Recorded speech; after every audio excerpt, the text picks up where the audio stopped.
for the Senate to engage with the Cabinet Secretary and his team on this particular issue. Consequently, I will very shortly allow the Senate Majority Leader to move a motion for the temporary suspension of this sitting pursuant to Standing Order 38. The period of suspension of the sitting shall not exceed 2 hours. This time will be used for the Senate to engage with the Cabinet Secretary and his team, after which normal business, as scheduled in the order paper, will resume, beginning with questions scheduled for reply by the Cabinet Secretary. You will acknowledge that this is indeed an unprecedented occurrence in the Senate.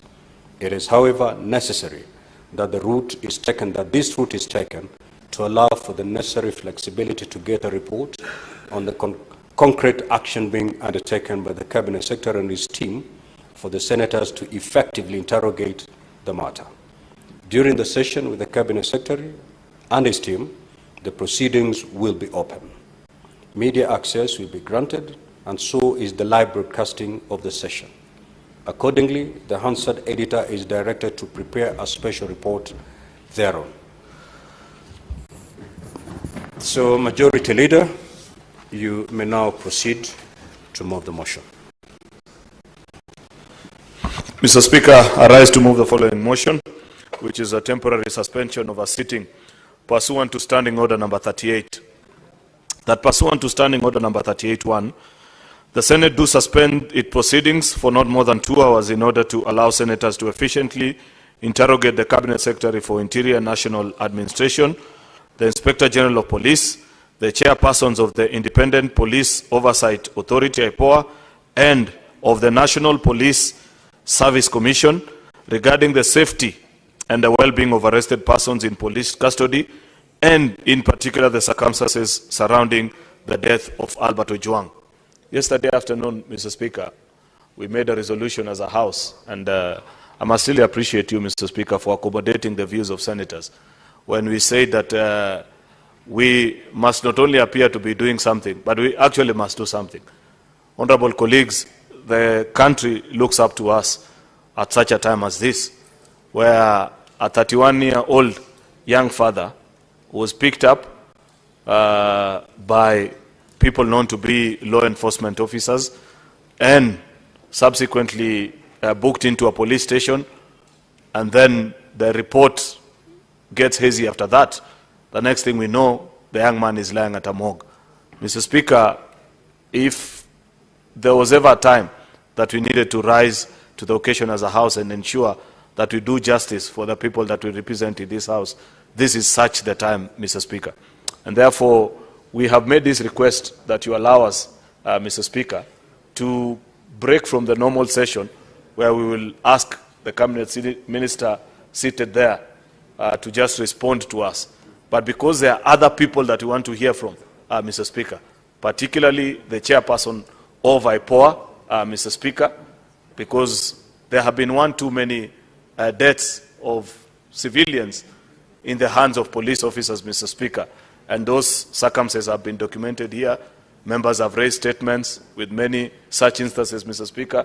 And we want to hear from them the report, how many people have so far been charged, why does investigation take so long, Mr. Speaker, what are the challenges, is there anything that as a House, Mr. Speaker, because we are a law-making entity, is it for want of sufficient laws, Mr. Speaker, that those who misuse their firearms, Mr. Speaker, are not charged? We'd wish to understand that from the gentleman who is appearing before us on behalf of IPOA.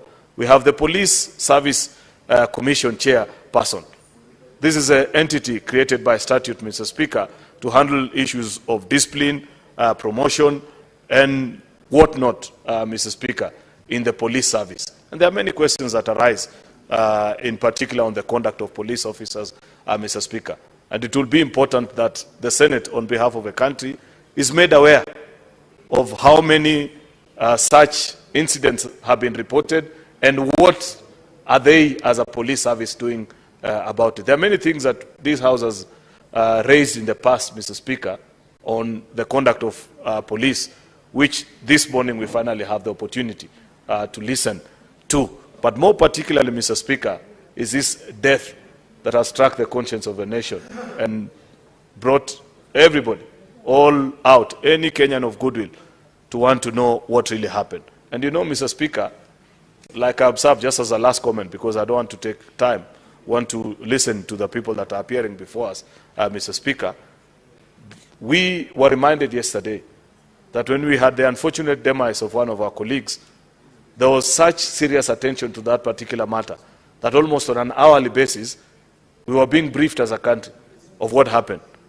The motorbike that followed him, the vehicle registration, the occupants, their details. It didn't take more than 24 hours, Mr. Speaker. As it is today, there is very little that we know. I think to the best of my knowledge, Mr. Speaker, I've only seen the names of the officers who were on duty at the Central Police Station. Up to now, nobody knows who are the officers that picked young Albert Ojwang from Migori, how he was driven, what was his status when he arrived at Central Police Station. Those are things which, as a leader, you want to know, Mr. Speaker, so that you begin to appreciate the things that are before us.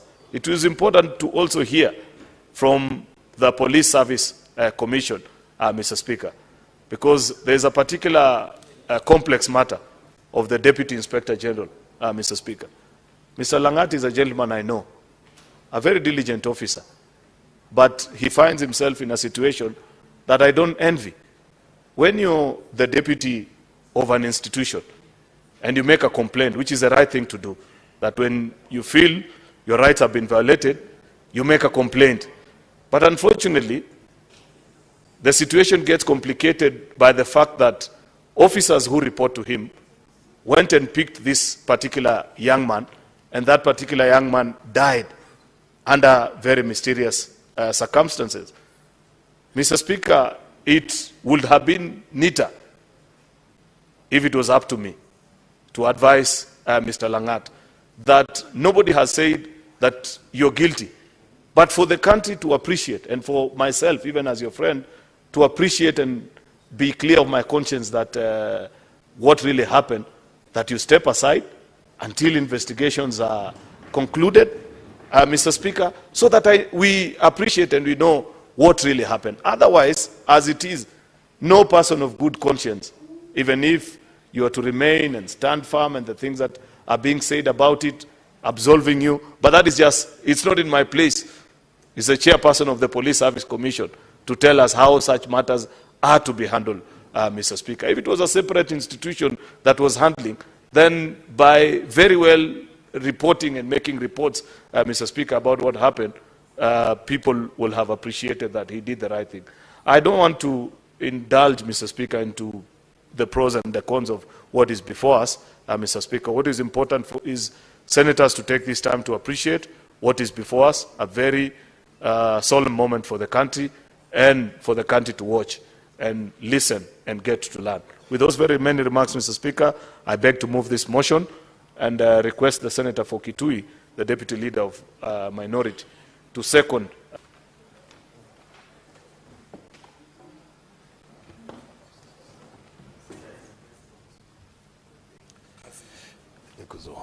Thank you, the Speaker, for this opportunity to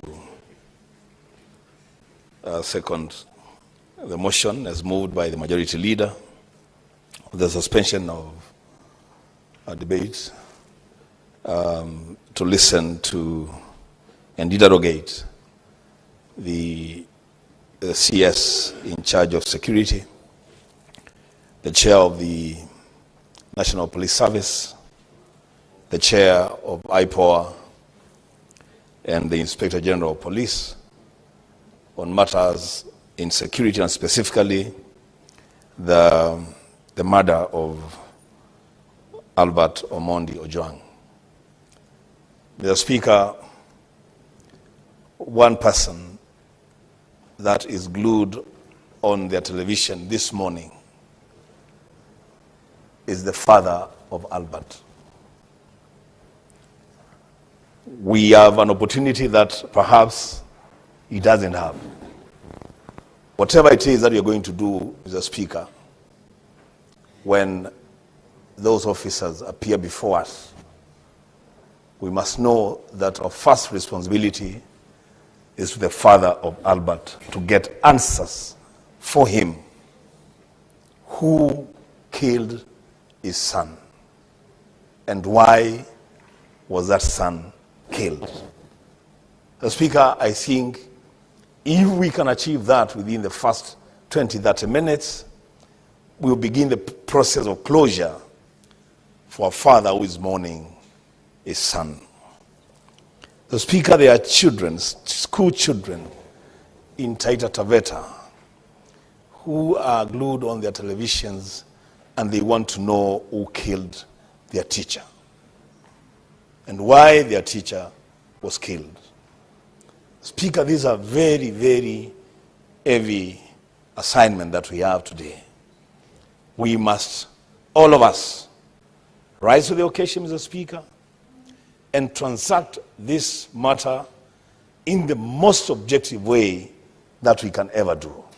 We make sure that we get answers for Kenyans and for the family, relatives, and friends of Albert. The Speaker, as I conclude, there is an aspect in this incident that we need to get clarity on. Those of us who have interacted with the National Police Service, we know, Mr. Speaker, that there is always this operational tiff between CID officers and the regular police officers.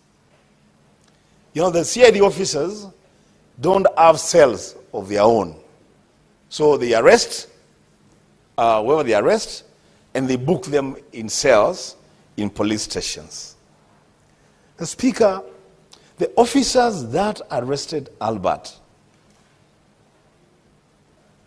were they from the regular police or were they from the CID department? And when they arrested him, where they arrested him? Was Nairobi Central Police Station the first destination in Nairobi? Or is it possible that this young man was tortured and beaten up, almost killed in a different place, and brought to the station almost dead? Mr. Speaker, these are important questions for us to ask so that we direct and assign responsibility where it belongs. I associate myself fully with the comments of the Majority Leader in relation to the DIG, Mr. Lagat, who is also known to me. The Speaker, perhaps what he did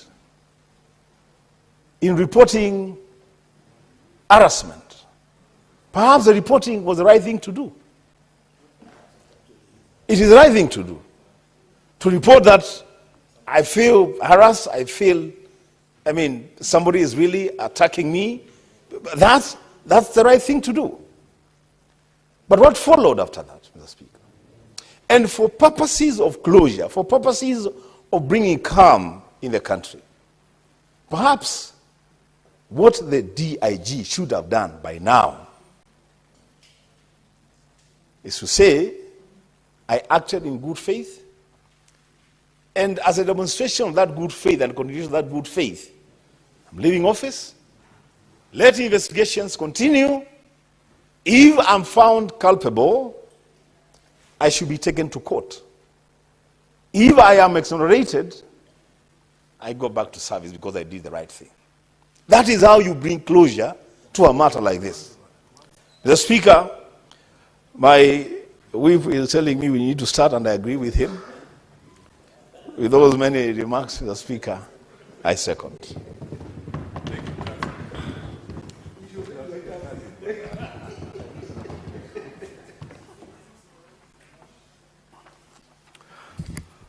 Honorable Senators, I will now propose the question that pursuant to Standing Order 38.1, the Senate do suspend its proceedings for not more than 2 hours in order to allow senators to efficiently interrogate the Cabinet Secretary for Interior and National Administration, the Inspector General of Police, the chairpersons of the Independent Policing Oversight Authority and that of the National Police Service Commission regarding the safety and well-being of arrested persons in police custody, and in particular the circumstances surrounding the death of Albert Ojwang.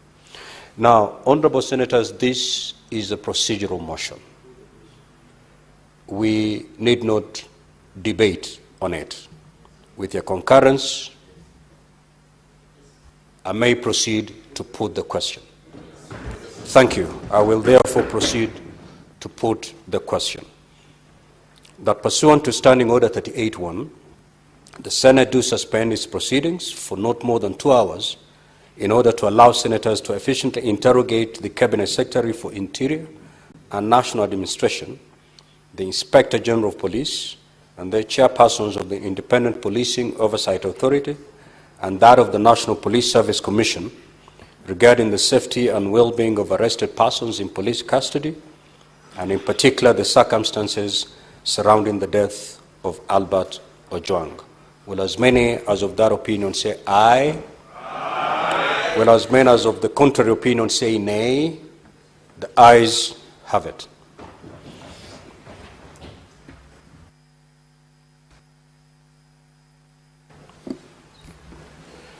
Now, Clerk, you, as the Sergeant at Arms, Lord the Mess, kindly usher in the CS and his team.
Well, the business of the House has commenced, and we have seen the leader of the majority move the motion to have the House temporarily suspended, or rather the sitting temporarily suspended, of course, to allow the senators efficiently interrogate the Cabinet Secretary, Kipchumba Murkomen, the Cabinet Secretary for Interior and National Administration, with his team.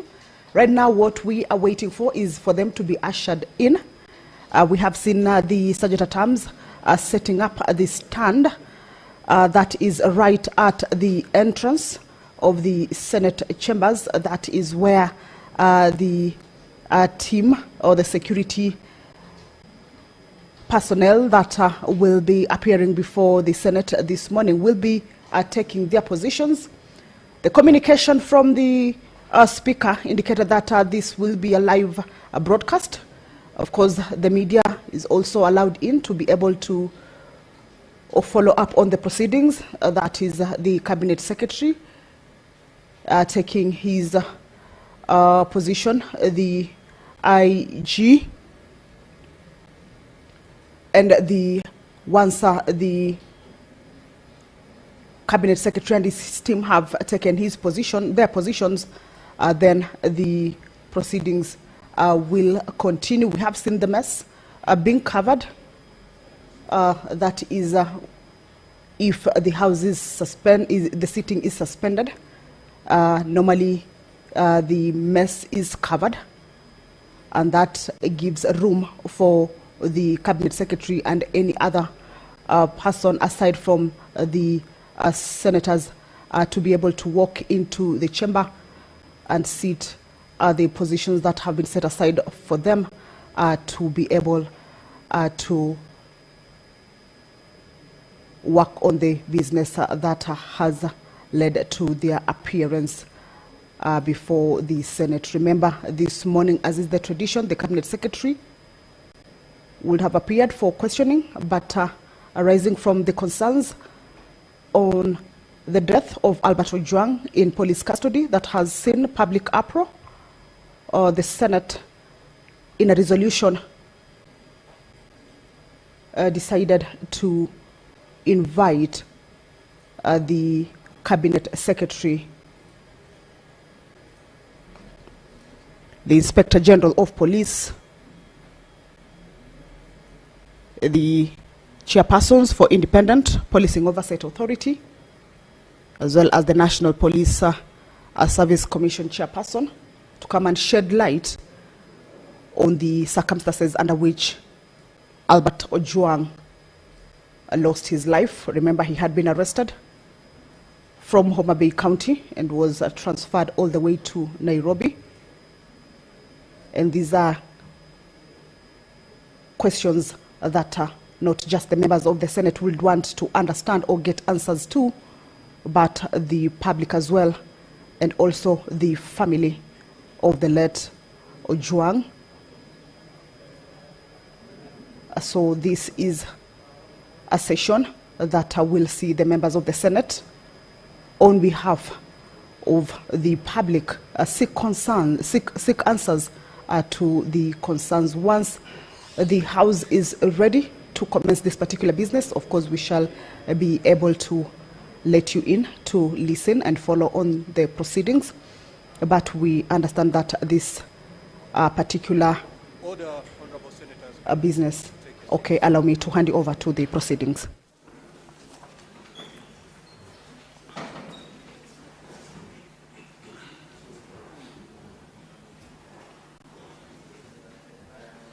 Interior and his team in the House. Speaker, we do. Let me take this opportunity to Interior and National Administration and your team to the Senate. Now, Honorable CS, you were to appear today for purposes of responding to 15 questions that had been posed by Honorable Senators. However, this morning we've had to suspend the sittings of the Senate to address a matter that is extremely urgent and is of a nationwide concern. That is the matter touching on the death of one Mr. Albert Omondi Ojwang. And therefore, we have suspended the sitting of the Senate for not more than 2 hours so that we interrogate this particular matter. Thereafter, we will resume the normal flow of the order paper of the day by allowing you to respond to the questions that are scheduled for you to respond today. Once that is Once the 2 hours are done on interrogating this particular matter, you will be requested to move to the other side of the chamber where ordinarily CSs respond to questions in the Senate. So